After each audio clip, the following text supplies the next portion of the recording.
Hello guys, welcome back to my Diya's cooking চ্যানেলে আপনাদের সবাইকে স্বাগত। তো আপনারা কেমন আছেন? আশা করি সবাই খুব খুব ভালো আছেন। তো আমিও খুব ভালো আছি। তো চলুন, আজকে আমি বানাবো মাছের মাথা দিয়ে মুড়িঘণ্ট। তো এই মুড়িঘণ্ট বানানোর জন্য যেসব উপকরণ লাগবে চলো একবার দেখে নিই। তো চলো, এখানে আদা নিয়েছি, কয়েক টুকরো কুচিয়ে নিয়েছি, আর একটা গোটা রসুন ছুলে নিয়েছি, আর কয়েকটা কাঁচা লঙ্কা নিয়েছি, আর নিয়েছি 3টে বড় মতো পেঁয়াজ কুচিয়ে নিয়েছি, আপনাদের পরিমাণ মতো আপনারা নেবেন। আর হলো এখানে নিয়েছি গোটা গরম মশলা, তেজপাতা, শুকনো লঙ্কা, দারচিনি, এলাচ, এগুলোও নিয়েছি আমি গরম মশলার মধ্যে। আর নিয়েছি এখানে দেখো পরিমাণ মতো জিরের গুঁড়ো, পরিমাণ মতো লঙ্কার গুঁড়ো, পরিমাণ মতো হলুদ গুঁড়ো। তো আমি সবগুলো পরিমাণ মতো নিয়েছি, আপনাদের যতটুকু লাগবে আপনারা নিয়ে নেবেন। আর এখানে নিয়েছি ধরো 1 চামচ চিনি আর লবণ, আর নিয়েছি 2টো বড় আলু ডুমো ডুমো করে। আর এখানে নিয়েছি সুগন্ধি গোবিন্দভোগ চাল, পরিমাণ মতো ঘি, আর গরম মশলা গুঁড়ো। ওই আদাগুলো টুকরো করে রেখেছি, আর রসুনটা ছুলে রেখেছি, আর কাঁচা লঙ্কা ওগুলো আমি শিলনোড়ায় বেটে নিচ্ছি, কারণ মশলাটা আমি শিলনোড়ায় করে নেব। দেখো আমার মশলাগুলো বাটা হয়ে গেছে, এবার আমি নামিয়ে নেব। তো চলো দেখো, আমি ফাইনালি নামিয়ে নিলাম। তো এবার আমি মাছের মাথাগুলো ধুয়ে নেব। তো চলো, মাছের মাথাগুলো ধুয়ে নিচ্ছি আমি। তো চলো, মাছের মাথাগুলো খুব ভালো করে ধুয়ে নিতে হবে, কারণ মাছের মাথায় অনেক নোংরা থাকে। তো আমাকে কয়েকবার ধুয়ে নিতে হচ্ছে, পরিষ্কার জল বেরোনো অবধি আমি খুব ভালো করে ধুয়ে নেব। তো এক হাতে ফোন আর এক হাতে আমি দেখো ধুয়ে নিচ্ছি, তো ফাইনালি অসুবিধাই হয়। তো দেখো আমি ধুয়ে নিলাম। তো এবার মাছের মাথাগুলোতে আমি নুন হলুদ খুব ভালো করে মাখিয়ে নেব, কেননা যাতে মাছের মাথাগুলোর ভিতরে নুন হলুদটা ঢোকে। তো আমি একদিকে কড়া বসিয়ে দিয়েছি। তো দেখো আমার কড়াটা গরম হয়ে এসছে। এবার আমি এখানে দিয়ে দেবো হলো ঘি। ঘিটা গরম হয়ে আসা অবধি আমরা অপেক্ষা করব। ঘিটা গরম হয়ে গেলে আমরা এখানে দিয়ে দেবো গোবিন্দভোগ চাল। তো গোবিন্দভোগ চালটা আমি দিয়ে দিলাম। চালটা দিয়ে খুব ভালো করে লাল লাল করে আমি ভেজে নেব। আর এই সুগন্ধি গোবিন্দভোগ চালটা দিয়ে মুড়িঘণ্ট করলে মুড়িঘণ্টর স্বাদটা অসাধারণ হয়। আর দেখো আমার চালগুলো ভাজা ভাজা হয়ে গেছে, এবার আমি নামিয়ে নেব। এবার কড়াতে আমি খানিকটা পরিমাণ রিফাইন তেল দিয়ে নেব। তো এই রিফাইন তেলটার মধ্যে আমি আগে থেকে যে ডুমো ডুমো করে রেখেছিলাম 2টো আলু কেটে, তো সেই আলুগুলোকে খুব ভালো করে ভেজে নেব লাল লাল করে।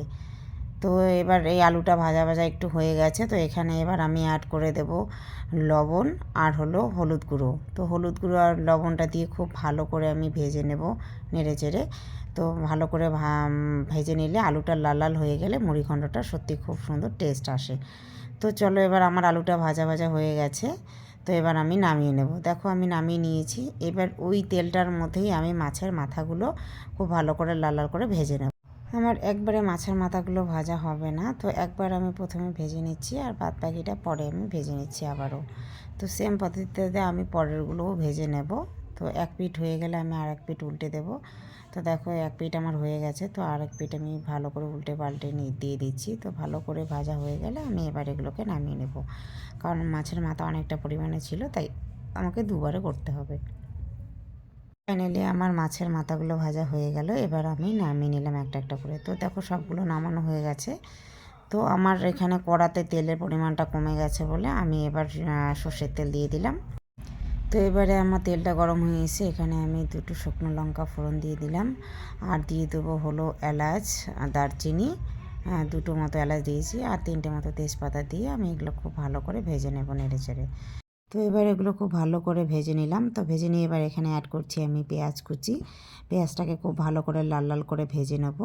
তো দেখো আমার প্রায় কিছুটা লাল লাল হয়ে এসছে। তো এবার লাল লাল হয়ে গেছে পেঁয়াজটা ভাজা আমার। এবার এখানে আগে থেকে যে বেটে রেখেছিলাম মশলাটা, সেই মশলাটা অ্যাড করে দিচ্ছি। আদা আদা বাটা, রসুন বাটা, আর হলো কাঁচা লঙ্কা বাটা। তো এগুলো দিয়ে খুব ভালো করে মশলাটাকে আমি কষিয়ে নেব। তো এই মশলাটা থেকে যখন তেলটা ছাড়বে, তখন আমি এখানে দেখো দিয়ে দিচ্ছি জিরের গুঁড়ো, লঙ্কা গুঁড়ো, হলুদ গুঁড়ো পরিমাণ মতো, যেটা আমি নিয়েছিলাম আগে, সেটা এখানে দিয়ে দেবো। তো এটাও আমি খুব ভালো করে কষিয়ে নেব, খুব ভালো করে নেড়ে চেড়ে ভালো করে কষিয়ে নেব, কেননা ভালো করে না কষলে কাঁচা গন্ধটা থেকে যাবে। তো এটা খুব ভালো করে কষিয়ে নিচ্ছি। এবার মশলাটা যাতে পুড়ে না যায়, তো এখানে আমি একটু পরিমাণ জল অ্যাড করছি।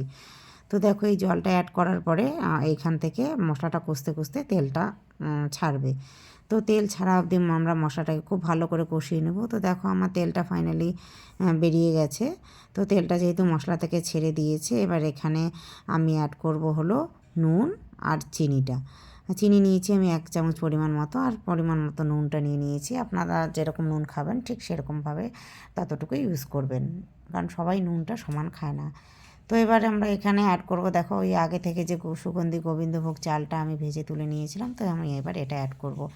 আর সত্যি এটা ভাজার সময় যে এত সুন্দর স্মেল বেরোচ্ছে যে কি আর বলবো তোমাদের।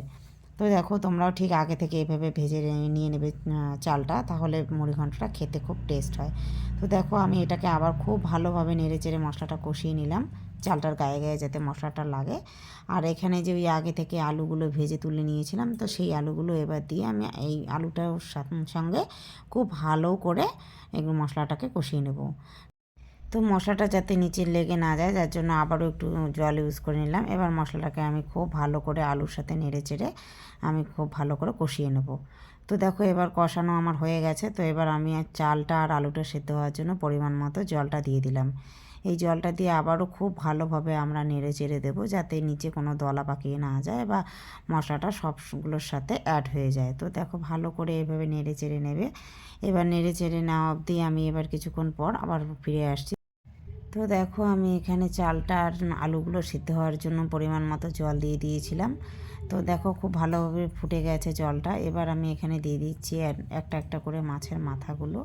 এবার সবগুলো মাথা দিয়ে দেবো আমি এখানে ঝোলটার মধ্যেই। তো দেখো আমি সবগুলো মাথা দিয়ে দিয়েছি। এবার এই মাথাগুলোকে খুব ভালো করে নেড়ে চেড়ে দেবো, সবগুলোর গায়ে যেন মশলাগুলো খুব ভালো করে ঢুকে যায়। তো দেখো সবগুলো আমি একটু একটু করে ভেঙে দিয়েছি খুন্তির সাহায্যে। তো আপনারাও এভাবে দেবেন, দিয়ে পুরো ঝোলটার মধ্যে আমি মাথাগুলো ডুবিয়ে দেবেন।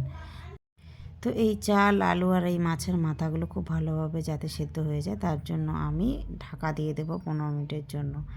তো চলুন 15 মিনিট পরে আবার ফিরে আসি, দেখি চালটা সেদ্ধ হয়েছে কিনা। তো দেখুন আমার মুড়িঘণ্টটা প্রায় হয়ে এসেছে। তো এবার আমি দেখে নেব আমার চালটা মুড়িঘণ্ট সেদ্ধ হয়েছে কিনা। তো দেখুন খুব ভালোভাবে চালটা সেদ্ধ হয়ে গেছে। এবার আলুগুলো আমি দেখে নিচ্ছি সেদ্ধ হয়েছে কিনা।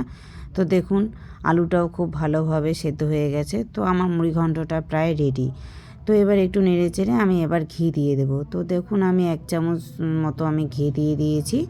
তো এবার ঘিটা দিয়েও আমি খুব ভালো করে নেড়ে চেড়ে নেব। তো এবার পরিমাণ মতো আমার ঘিটা অ্যাড করা হয়ে গেল। তো আর একটু নেড়ে চেড়ে আমি নামানোর আগে গরম মশলা দিয়ে দেবো। তো গরম মশলা গুঁড়োগুলো দিয়ে আবারও আমি সেম পদ্ধতিতে খুব ভালোভাবে নেড়ে চেড়ে নেব, সমস্ত মুড়িঘণ্টের মধ্যে যেন মিশে যায়। তো দেখো আবারও আমি খুব ভালোভাবে নেড়ে চেড়ে নিচ্ছি। তো এবার আমি 5 মিনিটের জন্য ঢাকা দিয়ে রাখবো, যাতে মুড়িঘণ্টটা খুব ভালোভাবে সেট হয়ে যায়। তো চলো আবার 5 মিনিট বাদে আমরা ফিরে আসছি। তো দেখো আমার কত সুন্দরভাবে মুড়িঘণ্টটা সেট হয়ে গেছে। তো তোমরাও ওইভাবে বাড়িতে করে নেবে। তো দেখো এবার আমি যেহেতু সেট হয়ে গেছে, এবার আমি নামিয়ে নেব।